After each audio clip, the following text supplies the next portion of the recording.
C'est ce qui ressort d'un communiqué conjoint rendu public à l'issue de la visite du Premier ministre malien, Choguel Kokala Maïga, à la tête d'une forte délégation ministérielle, au Burkina Faso, du 23 au 26 février 2023. Les deux délégations se sont réjouies de la tenue du Conseil conjoint de gouvernement avant de souhaiter que ce cadre de concertation bilatérale soit institutionnalisé avec une périodicité de 6 mois pour sa tenue et de façon alternée. Les deux parties ont, en outre, réaffirmé leur engagement à faire de l'axe Bamako-Ouagadougou un modèle réussi d'intégration sous-régionale et de coopération sud-sud.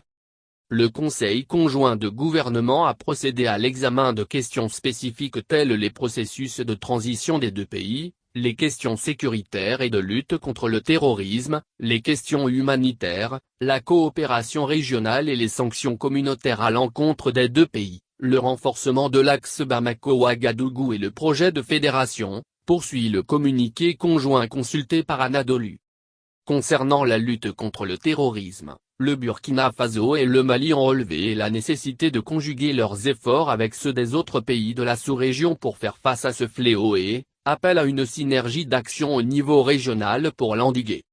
Sur le projet de fédération entre le Burkina Faso et le Mali, le document souligne que les deux parties ont convenu de renforcer les réflexions sur la question.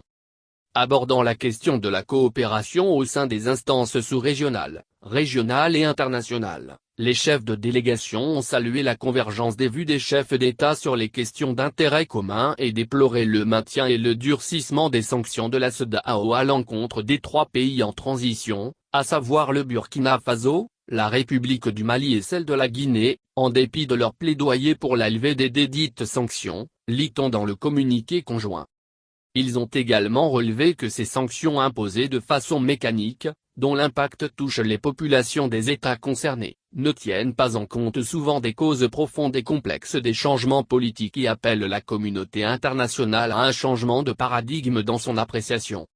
Enfin, le Premier ministre du Mali, Choguel Kokala Maïga, a invité son homologue à effectuer une visite d'amitié et de travail en République du Mali, indique le communiqué.